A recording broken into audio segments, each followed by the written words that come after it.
Welcome back to the Footy Panel, Bomber fans. Lucky enough to be joined by a member of the coaching staff today, and a man that's certainly doing a good job, Scotty, given the Bombers are the second highest scoring team in the comp ahead of this weekend's opponent, the Adelaide Crows. Hayden Skipworth. Hayden, thanks for your time. Thanks for having me, guys. Just on that, have you been pleasantly surprised how well the forward group has gelled, given they haven't played much footy together prior to this year? Yeah, we sort of brought in some guys from everywhere. We brought in obviously Josh Green and Stewart from other clubs. And we stole probably Waller and Hooksy from the back line as well. So we knew we had two good players in Raz and Joey to build around, and to bring those other pieces in this year and to see how quickly they've gelled has been a pleasant surprise. And how do you work out the structure of your forward line going into the year, Skip? Did you know that Joey needed support, hence Hooker had to move, or was it trial and error over the pre-season and you've got 3 talls, 3 smalls? Yeah. How do those decisions get made? Yeah, certainly worked. Yeah, we saw back end of maybe 2015 Hooker, who went forward. And he showed he can compete and bring the ball to ground and bring our smaller guys in. He's obviously a super contested mark himself. He just probably needed to work on his goal kicking. He was kicking under 50% those 9 games he was forward. So it was a bit of a needs basis. We knew that he'd help out Joey. We're pretty young up there as well, so it was more the leadership stuff as well, to be able to help out Raz and Waller and these guys starting their careers essentially. He's just been a great target to go to and a great person to have around the club. You mentioned his goal kicking. How were you feeling when he was lining up for that last one on the weekend? I think he was 1 goal 4 to that point. Yeah, if you know Carl, he's a very mentally strong person, and nothing really gets him down. He will still keep fighting and competing right until the very end, so I wasn't too concerned that last one. You're the goal kicking coach as well, Skip? Yeah, not the last 2 weeks. No. That's someone else's job. That's Lloydie, isn't it? Yeah, it is. Yeah. What do you do? I mean, clearly, and there's always a lot of discussion, and I know from chatting to you previously, a lot of time and work is spent on it, but it's a difficult skill for the players to master. Is it video review? Is it just get out there and kick a lot? What's a normal week look like for the forwards and their goal kicking practice? It's we do lots of little sessions, so we won't just come in on a day off or after a main session and do 50 kicks. It's probably lots of little ones throughout the week. We like to kick them, keep them their routine going. Some guys get some external stuff, so Carl and Joey, they have some external advice for people.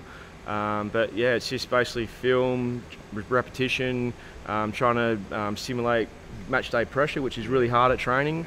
Yeah, so it's all of the above, to answer your question, Scotty. Is it enough? I mean, that was one of the big questions coming through on the Twitter page when we mentioned you were coming on.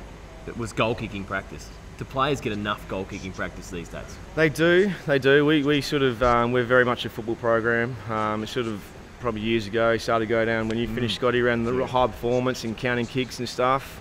That's definitely not the case. We encourage our guys to get out there and have as many kicks as they can and keep refining their skills. So yeah, we've got a really hard working group. We know we're not where we're at with our goal kicking, but we've got a vision to be a really accurate team. And up until a couple of weeks ago, we're top 4 for accuracy. We're kicking above 60%, which is holds you in good stead throughout the year. What about Waller? I mean, his game on the weekend was unbelievable. Obviously, he was great across halfback last year. Were you always confident he would turn into a very, very dangerous forward?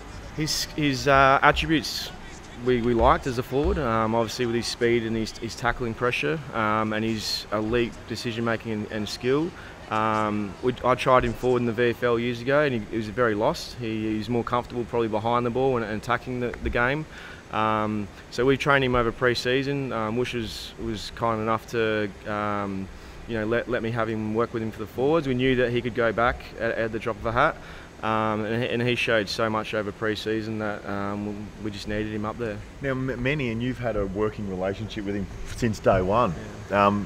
Some may be surprised of where he's come from, but I sense you're not. Nah, not at all. No, not at all. Why? What were the attributes you saw in him when he first came to the club that have held him in such good stead and allow him to have the sort of impact he's having now? His appetite to improve. You know his story. We won't dive into that. He hasn't had the easiest pathway into AFL, but his resilience to miss 3 or 4 drafts, keep fronting up year in year out, keep getting better, working on the things he needed to work on, which is mainly around his body, his fitness, and his weight. And he's sort of got that in check. And yeah, he was knocking on the door, and I went to Woosher and Adrian and said he just needs an opportunity. He's ready to go now. He went 5 or 6 weeks one year in the VFL without missing a kick. Like he's just his skills are sublime, and I knew that was going to stack up at AFL level. What about this week? I guess the club's had a pretty good run with injury, and the forwards, I guess, as well. Apart from Joshy Green's had a couple of problems, but Orazio's obviously out. How do we look to replace him this week in terms of personnel? Yeah, we've got some guys waiting for some opportunity. We obviously brought in Laverty pretty much straight away as soon as he's right. So he's an option. We've got Begley, who's had a really good year first up in the VFL. So we've got some options as far as genuine forwards. If not, we can pick another mid and maybe push a Parrish or Zach Merritt or these guys forward a little bit more. So we've got some options. We've got some really good players in good form in the VFL with sport for choices at the moment. What about, I was going to ask you about Aaron Francis. Do you think you've lost him to the back line for good now? Where's he going to settle as a footballer in time? Yeah, I think he settles down back. My view on players, especially top end picks, is you want them in your midfield or forward line. I think you want them either to win the ball and get the ball in, or be able to kick goals. It's really hard to kick goals these days in AFL and rely on team defence. So I was pushing for him to play to stay forward. I saw some really good attributes with his marking and his big long kicking, but he's probably more suited to the back line. He reads it really well. He's a really good intercept player, similar to Hurley in that respect. He can get the ball back off the opposition. You'd agree with that, wouldn't you, Scotty? Get your top end talent forward. It's hard to kick goals. It's hard to kick goals. You just got to keep pinging away at them, Jules. Who else in the VFL? Is there a couple of players that we haven't seen? And I know we're getting late into the season, so you won't be necessarily going to blood them in the next 2 or 3 weeks. But if we look forward to next year and perhaps putting pressure on the senior boys, some young talent that you really like the look of? Yeah, Draper's been a pleasant surprise. He sort of Adrian and Merv plucked him out of nowhere, really. He came from their SANFL, under-18s, soccer background. He basically didn't do any pre-season because of his tendonitis in his knees, but he's developed physically, and his game has developed really well throughout the season. He's probably still a couple of years away, being a young ruckman. But Kobe Much is probably the one that hasn't had the opportunity other than Begley that's performed really consistently on the wing. We've pushed him inside the last few weeks, and he's been able to find the footy as an inside mid as well. So yeah, they've got some really exciting kids coming through. The competition for spots has been really hot, so unfortunately we haven't been able to blood too many of them this year. What about as a forwards coach? So when you're on game day, when you're watching the game, are you simply just watching how the forwards work all day, or do you get to see a bit more of the game? Just take us through how you watch a game of footy. Yeah, so I'm looking forward to the play the whole time, making sure we're resetting onto, as on the weekend, Carlton defenders, so we're going into even forward line, guys aren't getting sucked up too high, making sure we're getting back to battle line in defence, trying to help the backs out with slowing their ball movement down. So I basically just watch the forward six at any given time, and if any, what's happening with their defenders. So if they're getting away from us with intercept marks, like Jones on the weekend, I might have to give a message to Hooker or Hurley to tighten up a little bit, or if there's a rebounding back like Doherty, certain periods is getting away from us, might have to tell Green or someone like that just to lock down for the next 5 or 10 minutes. So I'm sort of watching the 6 forwards and probably the 6 defenders as well. Adelaide this week, how do you look at them? So what's your thoughts, without having delved too deep into the planning this week, what are the sort of things that you've got to be mindful of against their back line? So rebounding backs, Smith and Laird probably averaging close to 30 touches as rebounding backs, which is quite remarkable. And then you've got Lever, who's the intercept guy. He'll play on a small and probably come across and try and get in Joey and hooks his way. So Stuart's done a really good job for us as basically blocking them out of marking contests and then running his front and square patterns from there. So we try and give our bigger guys one-on-ones as much as we can. So we're trying to separate them, but they've got a really good mix of backs, and obviously, they can do the job pretty well off the half-back line. So you don't think Lever will go to a hooker? They'll probably try and put him on a smaller player, and he can intercept from there. Yeah, I think he'll go to maybe a Stewart. They've sort of had their lockdown guys. Talia go to Joe. Talia always goes to Joe. Yeah. He follows him in the third row if he sits in the third row. So we know that he'll be set for Joey, and the rest sort of mix and match around that. Yeah. What about Joey? Have you worked with a better talent than Joe Danaher? At that size in particular? Nah, probably not. He's Yeah, I worked with him for 2 years before the draft. He was obviously father son. I started off in development, so I was dropping him at school 3 times a week and stuff. So I've sort of been fortunate to have a front row seat at his progression. I've really enjoyed working with him. He's a true Danaher. He just gets on with it. He cracks in and works hard when he's at the club, and he has a beer and relaxes when he's away from the club. So he's got a really good life balance, and his progression, especially over the last couple of years, I thought last year he took a massive step forward with his leadership and obviously his on-field performance. And this year he's gone to the next level to play. I think he's kicked 56 goals already. He's basically playing backup ruck as well, so he's not playing as a permanent forward like Kennedy and Franklin and these guys. So he's he's certainly sacrificed some goals for the betterment of the team. Did the footy public, I was glad you said last year, did the footy public miss his development last year, or perhaps because Essendon were down the bottom of the ladder, weren't fully aware how many gains he made last year coming into this year?